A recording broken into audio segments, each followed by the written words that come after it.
ونستعينه ونستغفره ونعوذ بالله تعالى من شرور أنفسنا ومن سيئات أعمالنا. من يهده الله فلا مضل له ومن يضلل فلا هادي له، وأشهد أن لا إله إلا الله وحده لا شريك له، وأشهد أن محمدا عبده ورسوله.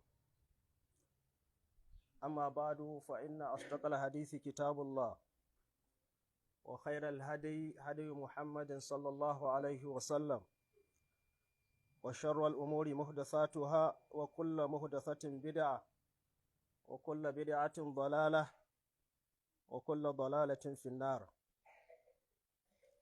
أما بعد، فاتقوا الله عباد الله، فتقوى الله سر النصر والفلاح، وسبب التوفيق والنجاح، وطريق الخير والصلاح. فيا إخوة العقيدة الإسلامية،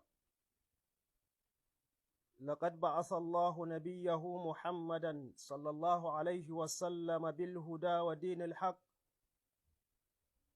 فبشر وأنذر، ودعا وأخبر، وأهدى وحذر، وبلغ الرسالة، وأدى الأمانة، ونصح الأمة، وكشف الله بأمره الغمة، وأوصل كل الخيرات إلى أبنائه وبناته، فلم يتركهم مكتوف الأيدي وراء ظهورهم، كما قال الشاعر المكلوم: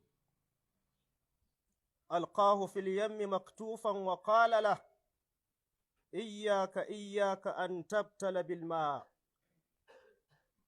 وهدى الناس بإذن ربهم إلى صراط العزيز الحميد، فأشرقت به الأرض بعد ظلماتها، واجتمعت عليه الأمة بعد شتاتها، واختار الله له أنصارا هم صحابته الكرام، فرضوان الله عليهم أجمعين خير القرون على الإطلاق، وأفضل الأمة بعد رسولها باتفاق، أبر الأمة قلوبا، وأعمقها علما، وأقلها تكلفا.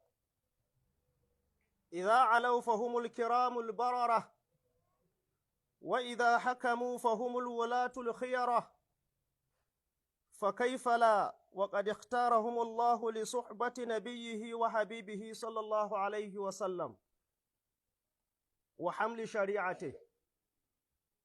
حملوا بعد رسول الله صلى الله عليه وسلم الدعوة والجهاد، ففتحوا البلاد، وأسعدوا العباد، وقادوهم إلى الخير في أمور المعاش والمعاد. نشروا الإسلام في مشارق الأرض ومغاربها، ورفعوا راية الوحدانية التي تتحقق إثبات الألوهية والربوبية، وحطموا عروش الوثنية، ونكسوا رايات الجاهلية، فملأت الأرض قسطا وعدلا، والقلوب إيمانا وخشية وعلما، مما لا يشهد له التاريخ مثيلا، ولم يعرف العالم له نذيرا. إخوة الإيمان، أخرج ابن جرير الطبري رحمه الله تعالى بإسناده عن سعيد بن المسيب عن جابر بن عبد الله قال: قال رسول الله صلى الله عليه وسلم: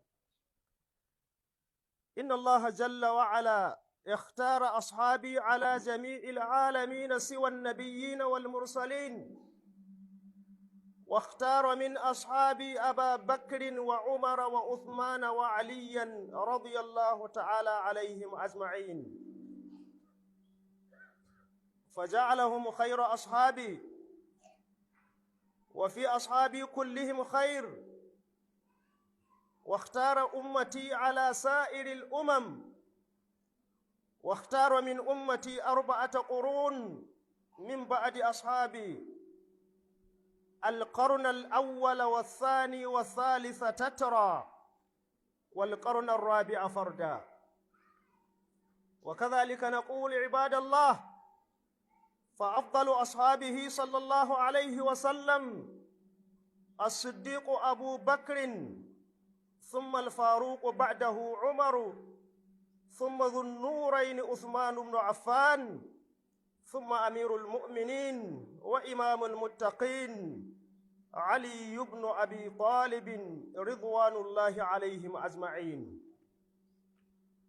قال رسول الله صلى الله عليه وسلم: الخلافة في أمتي 30 سنة ثم من بعد ذلك الملك. الخلافة في أمتي 30 سنة ثم من بعد ذلك الملك. قال راوي الحديث: أمسك خلافة أبي بكر 2 سنة، وخلافة عمر 10، وخلافة عثمان 12، وخلافة علي 6، وذلك تمام 30 سنة. أمة الإسلام، وما كادت القرون 3 تنقضي حتى ظهرت الفتن وخلفت خلوف تفرقت بهم السبل وأعرضوا عن منهج الرسل، وأعرضت بهم الأهواء، واستحكمت فيهم الآراء، وتعددت فيهم المذاهب، وتبينت النزعات والمشاغب، فتقطعوا أمرهم بينهم زبرا، كل حزب بما لديهم فرحون. وكثرت الاختلافات بين الأمة، وأهلكتهم الأنانيات، وسعوا للحظوظ وحب الذات والعمل للعاجلة للآجلة، فضرب الأمم في تيه السبل أحقابا من الزمن، فرطوا في أمر الله بانفراد عقدهم أمام أعداء الله الذين سعوا ويسعون في إطفاء نور الله، ويأبى الله إلا أن يتم نوره ولو كره الكافرون. أيها المسلمون، وكان من نتيجة هذا الإعراض عن الثوابت الأصيلية تسلط أشرار الناس على الأمة الإسلامية في ديارها وأفكارها ومقداراتها، وفي مالها ودمائها وعرضها وأمنها وغير ذلك من الضرورات. يقول جل وعلا: وإذا أردنا أن نهلك قرية أمرنا متر فيها ففسقوا فيها فحق عليها القول فدمرناها تدميرا.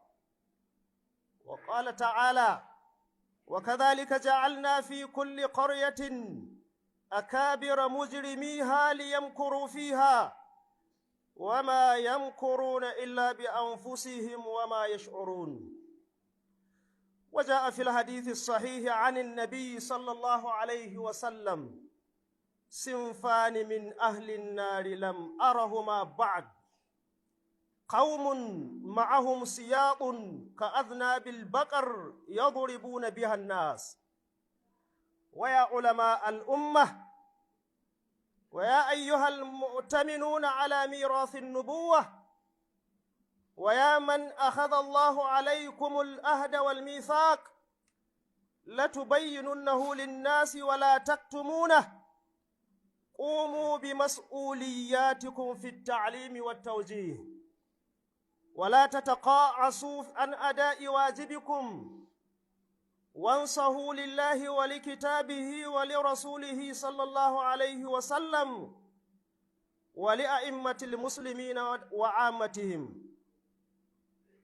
ويا دعاة الإسلام، أجمعوا قلوبكم على منهج السلف الصالح، تخلوا عن الحزبية والمصالح الشخصية. كونوا عونا لولاة الأمر في تحقيق الخير للأمة جميعا لا لمصالح أنفسكم. لا خير في كثير من نجواهم إلا من أمر بصدقة أو معروف أو إصلاح بين الناس. أقول قولي هذا وأستغفر الله لي ولكم ولجميع المسلمين فاستغفروه وتوبوا إليه إنه هو الغفور الرحيم.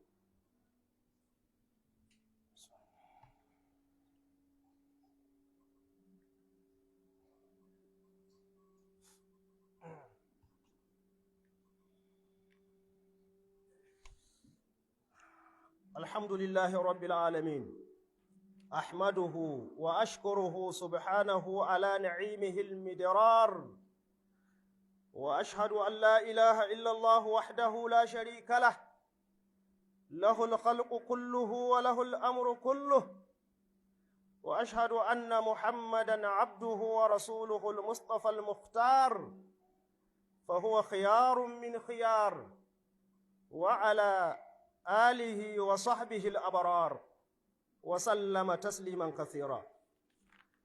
باي haka ‘yan uwa masu albarka, bayan yabo ga Allah subhanahu wa ta'ala da neman ƙarin daɗin tsira ga shugabanmu annabi Muhammad sallallahu alaihi wa alihi wa sallam, wannan huɗuba a yau tana magana ne ko kuma ta zo da siga na istifhami ga kowane ɗaiɗaikunmu, duba ga abin da ta ƙunsa da cewa unwanin huɗubar musulmi ina muka dosa. Wannan istifhami ne kenan, mu musulmi a yau ina muka dosa. Kowane ɗayanmu idan ya ji huɗubar sai ya ba kan shi ansa.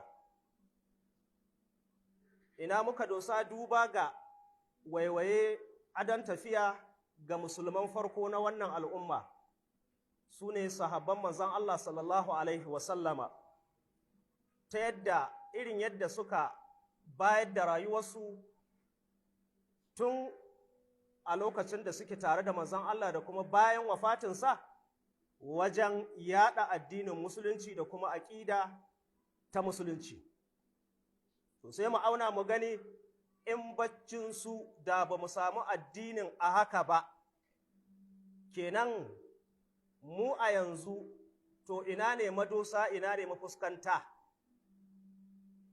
Kaɗan daga cikin ansoshin, duk da cewa kowa zai hararo me ya kamata ya baiwa kanshi ansa, ba za ka fuskanci mafuskanta madaidaiciya ba har sai in ka yi waiwaye adon tafiya ya zuwa rayuwar sahabban manzon Allah, ka ɗan faro, ka ɗosano a irin yadda suka gudanar da rayuwarsu a tafiyar addinin musulunci, to sannan za ka iya ba kanka ansar ina ka dosa. Kenan ka doshi hanya ɗoɗar lafiyayya. Wa man yuti illaha wa rasulahu fa ulaika ma alladhina an'ama Allahu alaihim minan nabiyyina was-siddiqina wash-shuhada'i wa salihin wa hasuna ulaika rafiqa. To dan haka huɗuba ta ci gaba da cewa ku ji tsoron Allah ya ku bayin Allah, domin tsoron Allah shine sirri ko makami na samun kowace irin nasara a rayuwar duniya da kuma lahira. Taƙawa tsoron Allah shine makami na ainihin rabauta a nan duniya da lahira. Tsoron Allah shine dalili, sababi na samun dacewa ga daidai a nan duniya da lahira, kuma shine ainihin sabab na samun tsira a gaba ga Allah a ranar alkiyama. Kuma tsoron Allah hanya ne na ainihin wato samun dukkanin alkhairin duniya da lahira, kuma hanya ne na samun nagarta da ainihin wato zamantowa na kirki na gari. Ya ku ‘yan uwa a cikin aƙida ta musulunci, lallai haƙiƙa Allah ta'ala ya aiko annabi Muhammad sallallahu alaihi wasallama da shiriya, shine alƙur'ani, da kuma addini na gaskiya, bayanin abin da Alƙur'anin ya ƙunsa. Manzon Allah sallallahu Alaihi wasallam ya bayyana, ya yi bishara ga wanda ya bi tafarkin daidai, ya kuma tsoratar ga wanda ya hinjire, ya yi kira da salo mafi dacewa, ya kuma bayar da cikakken labari na abubuwan na al'ummomin da suka gabata da manzanninsu domin ya zamanto wato darasi, ya kuma shiryar, ya ja kunne, ya isar da manzancin da Allah ya aiko shi ga baki ɗaya, ya kuma cika amanar da ya ɗauko daga Allah, sannan kuma ya nuna ma al'ummarsa abin da yake daidai da wanda ba daidai ba.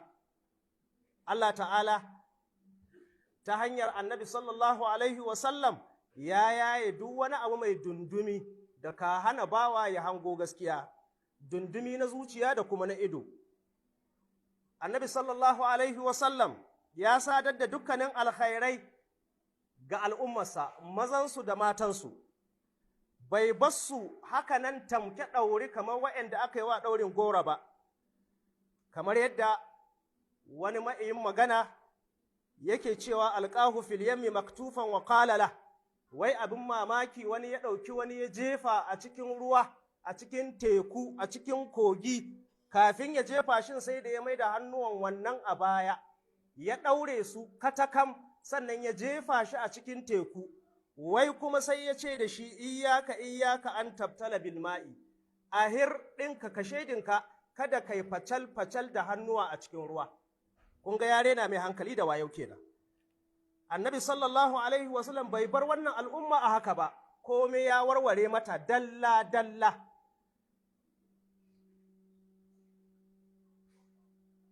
Ya kuma shiryar da mutane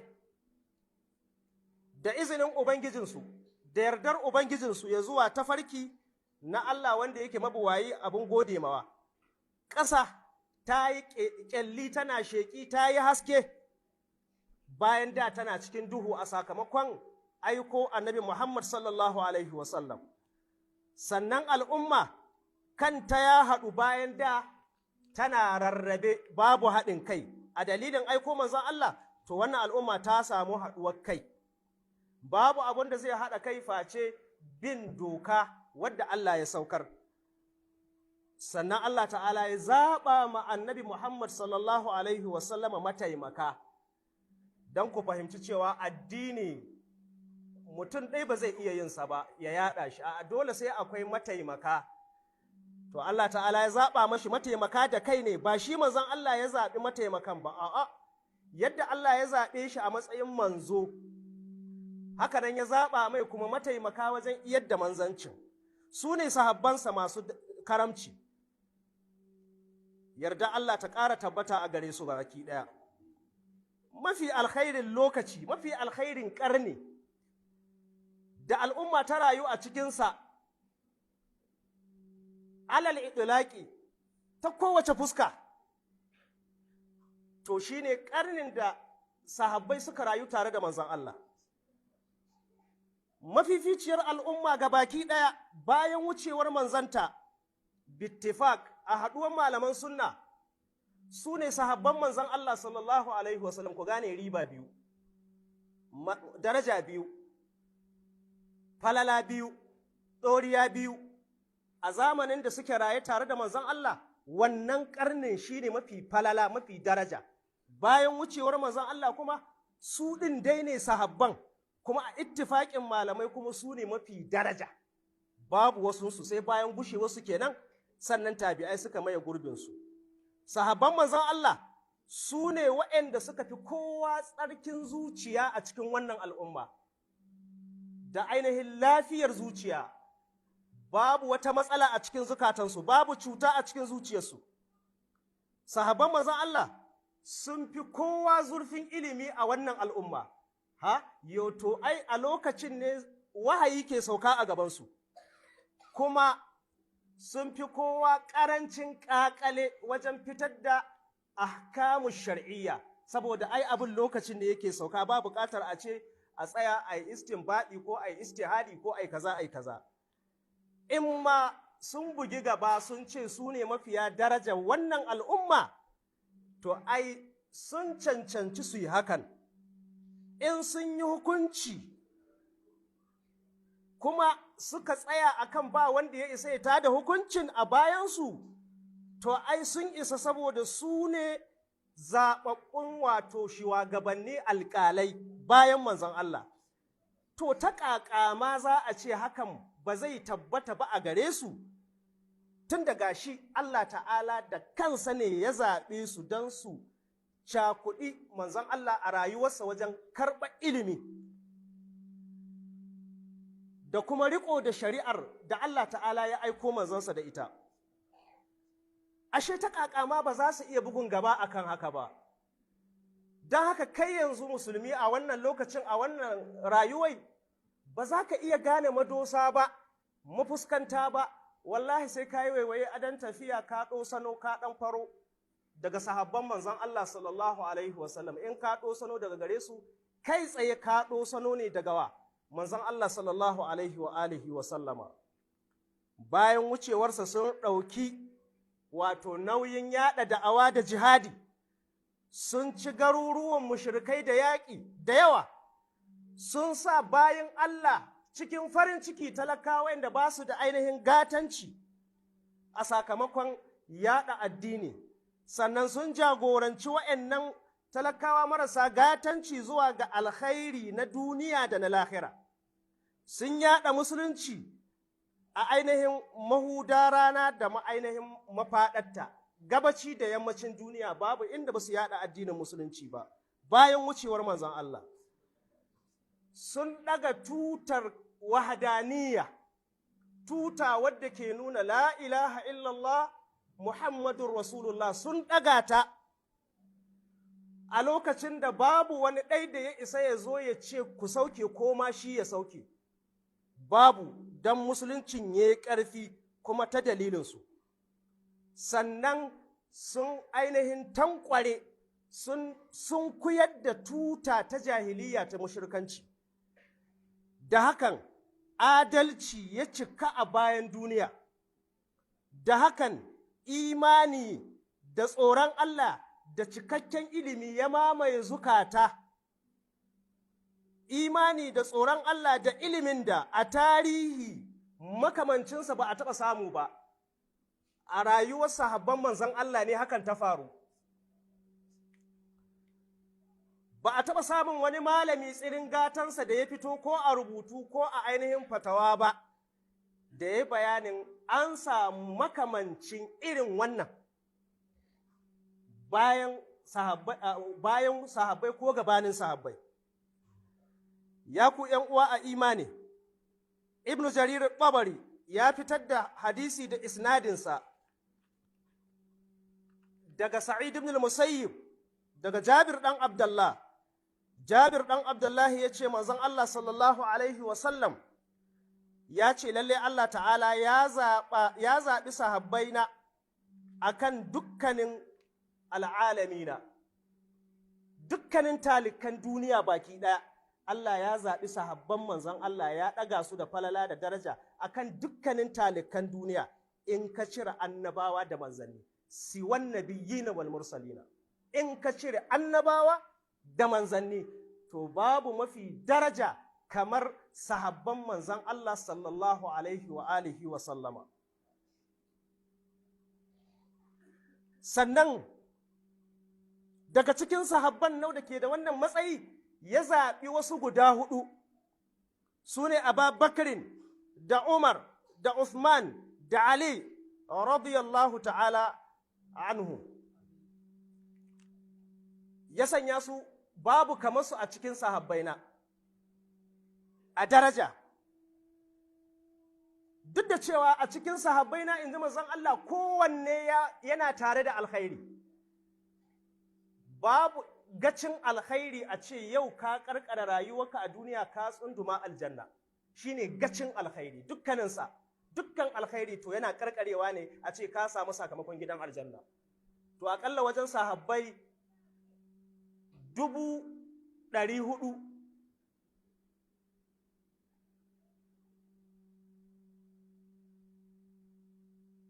400 in ban manta ba waɗanda suka halarci sulhul hudaybiyya. Manzon Allah ya hadisi ya ce dukkaninsu baya tsammanin akwai wani wanda zai shiga wuta, dukkaninsu ‘yan aljanna ne, kuma daga cikinsu akwai waɗannan ɗin. Hasali ma shi Uthman ya aike shi a Makka, shi ya ɗora hannunsa guda ya ce wannan na Uthman ne ya mai mubaya'a da shi.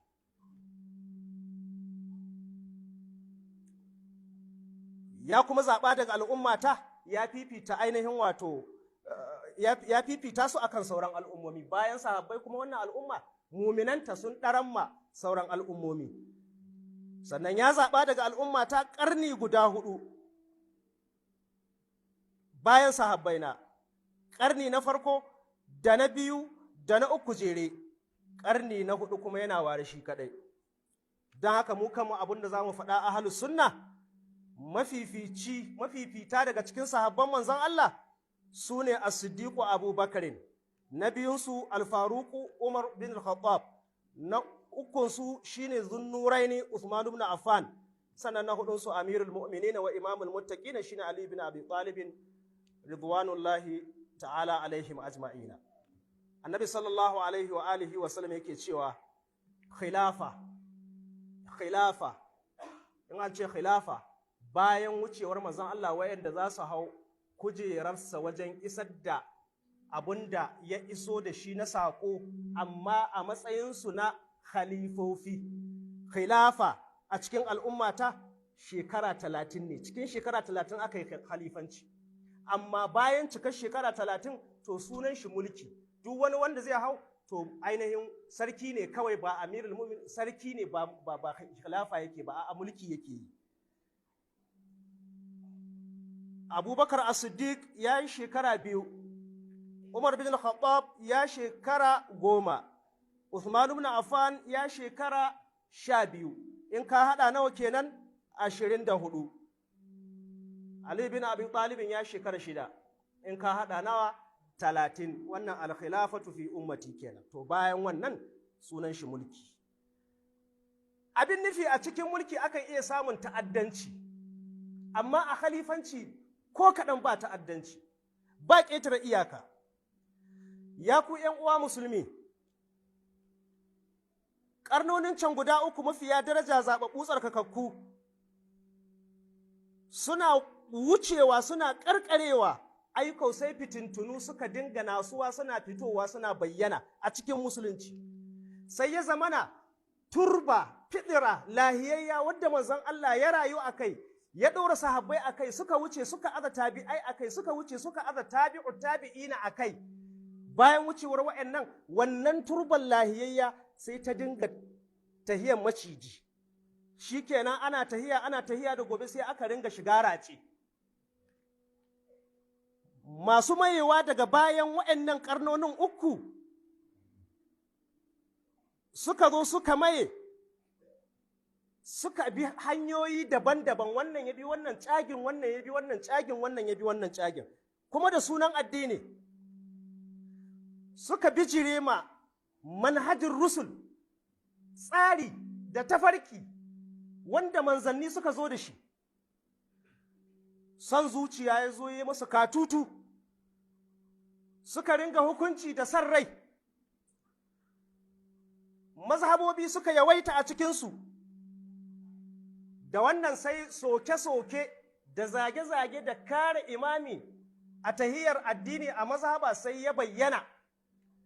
Don haka Allah ta'ala da ya ce wa inna hadhihi ummatukum ummatan wahida wa ana rabbukum fattaqun fataqatta'u amrahum bainahum zubura. Wannan al'umma ce taku al'umma guda ɗaya tak, ni ne ubangijinku in ji subhanahu wa ta'ala, ku bi dokata ku kiyaye, ku ji tsorona. Amma ƙarnonin nan 3 na gushewa, sai gashi mabiya da sunan addini fataqatta'u amrahum bainahum, sai suka yanyanka al'amarinsu a tsakaninsu zuburan, guntu-guntu. Wannan ya ɗibi shatinsa kuma mabiyan manzon Allah ne, wannan ya ɗibi shatinsa kuma mabiyan manzon Allah ne, wannan ya ɗibi shatinsa kuma mabiyan manzon Allah ne a baki. kullu hizbin bima ladaihim farihuna. Allah ta'ala ya ce kowace ƙungiya tana takama da alfahari bisa ga abin da take a kai na ƙungiyanci. Saɓani mai yawa ya dinga bayyana a tsakanin al'umma bayan wucewar ƙarnonin nan guda uku. Kishin mazhabi, kishin imamai, kishin shehunnai, kishin ƙungiya, wannan ya halakar da su, saboda tafarkin manzon Allah aka ce kai kishi. Idan ƙungiyar da kake ta dace kashi 90 da wani abu da tafarkin manzon Allah fa ni'ima.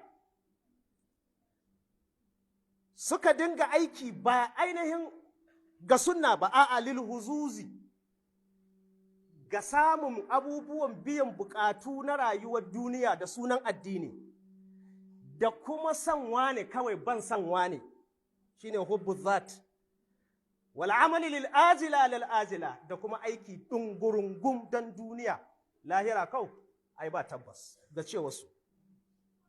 Da wannan al'umma ta shiga cikin ɗimuwa mai tsanani, ahqaba min zaman, ɗimuwai ta lokaci, zamunna masu yawa mai tsawo, saboda sun yi babban laifi na sakaci a cikin riƙon umarnin Allah, sun ɗaura gamar al'amarin jagoranci sun miƙa ma maƙiya Allah, sun ce ku zo ku jagorance mu. Su ko maƙiya Allah kullum gurinsu su ga cewa wace hanya addini zai gaza motsawa, su daɗe kafar da addini ke yaɗuwa. Shi kuma Allah ya alƙawalin ba zai ƙyale ba sai ya cika haskensa, ko da kafirai ba sa ra'ayin haka. Ya ku ‘yan uwa musulmi, daga cikin abubuwa in ma sun kai 10 ko sun wuce 10 ko sun kai 100 da suka ja al'umma ta faddare bayan wucewa ƙarnonin nan guda uku, aka samu cin karo da sunan kuma addini, har ya kai ga an gaza samun tsayuwa a samu mafuskanta irin wadda sahabbai suka tsayu a kai, sai kaɗan illa nadiran.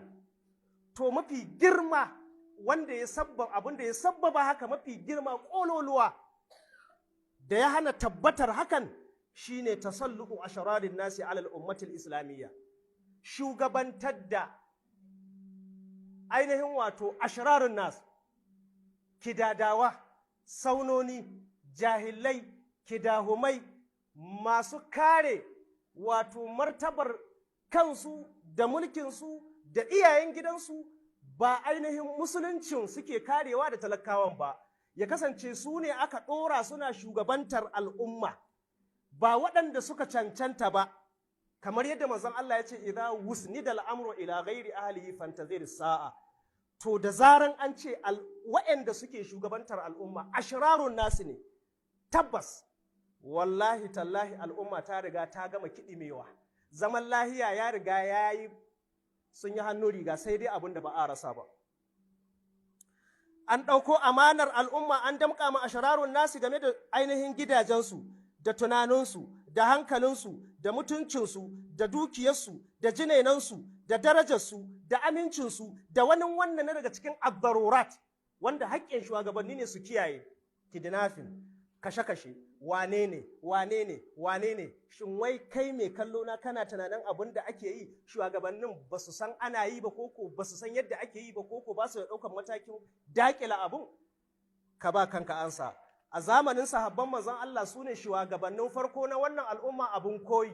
A zamanin sun hakan ya faru, an yi hakan, ka ba kanka ansa. In hakan ta fara faruwa sun ɗauki mataki nan take, babu ko shaka ka ba kanka ansa.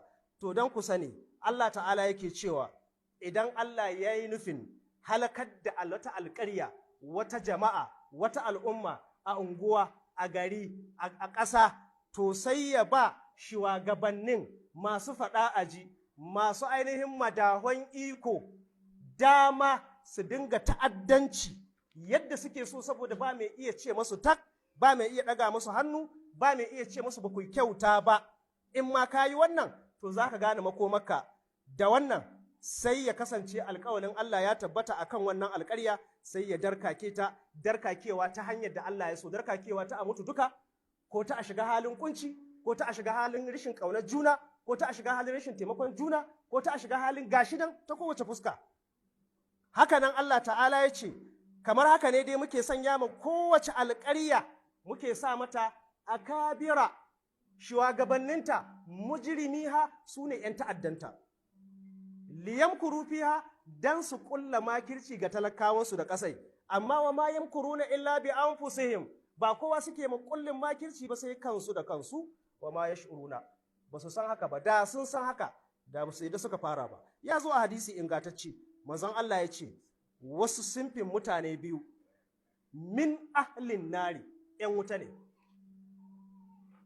wa ya ce wa ya faɗa manzon Allah sallallahu alaihi wasallama manzon Allah ya faɗa iyarwa muka yi kuma ya isa ya faɗa domin baya magana sai an mai wahayi wannan hadisin wahayi aka yi mai aka ce faɗi amma ba ayar ƙur'ani ba ne ba don haka ya ce sinfin mutane biyu manzon Allah ya ce 'yan wuta ne kuma maganarsa ta zanna daren dam in dai kana daga cikin ɗayan biyun nan to ka gyara tun kafin mutuwa ta zo sai kuma manzon Allah ya ce lam arahuma ba'du ya yanke masa habbai hanzari amma a yanzu babu su sinfin nan biyu a yanzu babu su a zamaninsa babu sai hankalin sahabbai ya kwanta tsammanin su kada a ce cikin su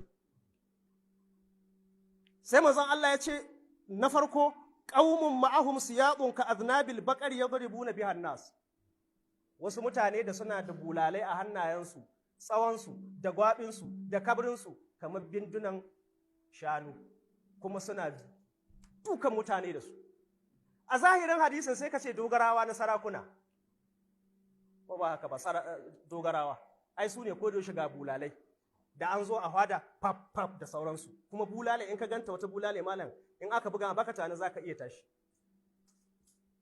to masana hadisi kanikawan hadisi suka ce ba haka ne ba abinda hadisin ke nufi wato ashararun nas azzaluman shugabanni za a shugabantar da su a kanku su kama makosanku su rike ku gaza haɗa miyau su sa kanku a cikin ruwa ku gaza samun mazartar numfashi su rike duk wani abu da zai sadu gare ku na alkhairi su wadata kansu ku kuma su sa ku cikin wani irin hali wannan shine ake nufi kenan ka ba kanka ansa shin ka dubi shugabanninmu a yanzu ka dubi wannan magana ta manzon Allah sallallahu alaihi wa sallama ka dubi asalin shugabanni na farko su ne sahabban manzon Allah ka ba kanka ansa akan nan wurin ya ku malaman wannan al'umma malaman sunna ya ku waɗanda aka amince mawa aka ba su amanar gadon annabawa shine ilimi ba wai dukiya ba ya ku waɗanda Allah ya riƙe alƙawalinsu cewa za ku bayyana addini za ku bayyana musulunci ga mutane ba za ku ɓoye ba ya ku malamai wallahi wajibi ne ku tashi tsayin daka da abin da ya zama dole a kanku na ilmantarwa da nunawa kada ku yi ƙasa a gwiwa wajen bayar da wajibin da ke kanku ku zamanto masu nasiha ga Allah ga littafin Allah ga manzon Allah ga al'umma musulmi da ɗaukacinsu ya ku masu kira da ainihin wato harshen musulunci ku haɗa zukatanku akan tafarkin magabata su ne sahabban manzon Allah ku ainihin kau da kai ku janye daga ƙungiyanci da kuma wato yin aiki don faranta ma wani daban wanda ba yake ba akan daidai ba ku kasance masu ba da taimako ga majibinta al'amari shugabanni na ƙwarai wajen gaskata ko isar da alkhairi ga al'umma ga baki ɗaya. Kar ku ringa raɓar shugabanni alhali kuna malamai da nufin wato ku don buƙatar karin kanku. Allah ta'ala ce babu alkhairi a mafi yawan ganawa wasu da suke da wasu daga cikin masu ainihin madafan iko face wanda zai je ya kawo abin da zai amfani al'umma baki ɗaya ba don wai shi don gumin kansa ba. Don haka da ya ku ‘yan uwa masu albarka idan kana so ka gane inda ka dosa a rayuwarka yana yiwuwa ka ce inda ka dosa ai lahira to abin nufi mi ka tanadan ma kanka to ka waiwaya ka ɗosano da irin yadda sahabbai suka yi rayuwa kuma gwalgwadon matsayinka in kai talaka ne akwai talakawa cikin sahabbai ka bi kai koyi in kai mawadaci ne akwai mawadata cikin sahabbai ka bi kai koyi in kai mai mulki ne akwai masu mulki cikin sahabbai ka bi kai koyi in kai kowane irin matsayi kake da shi to akwai mai wannan matsayin da ya riga ka daga cikin sahabban manzon Allah kai waiwaye adon tafiya ka ɗosano daga gare sannan za ka gane inda ka dosa inda ka fuskanta in kau ba haka ba to kai baka san ina ka dosa ba kawai ma kake yi a cikin duhu muna fata Allah ta'ala ya shiryar da mu, ya ainihin wato ƙara mana ikhlasi, ya ba mu lafiya da zama lafiya. Sannan kuma muna kira ga 'yan uwa musulmi mu ƙara sanya wannan babban malami namu da Allah ya yi rasuwa a makon da ya gabata, Malam Sani Ƙerau kenan. Muna fata Allah ta'ala ya masa rahama, ya gafarta masa, ya albarkaci abin da ya bari, ya ɗora dukkanin ayyukansa na alkhairi a mizaninsa na lada. Mu kuma Allah ta'ala ya sa mu cika da imani idan ajalinmu ya zo. إن الله وملائكته يصلون على النبي يا أيها الذين آمنوا صلوا عليه وسلموا تسليما. اللهم صل على محمد وعلى آل محمد وبارك على محمد وعلى آل محمد كما صليت وباركت على إبراهيم وعلى آل إبراهيم إنك حميد مجيد. ربنا آتنا في الدنيا حسنة وفي الآخرة حسنة وقنا عذاب النار. ربنا لا تزغ قلوبنا بعد إذ هديتنا وهب لنا من لدنك رحمة إنك أنت الوهاب. ربنا اغفر لنا ولإخواننا الذين سبقونا بالإيمان ولا تجعل في قلوبنا غلا للذين آمنوا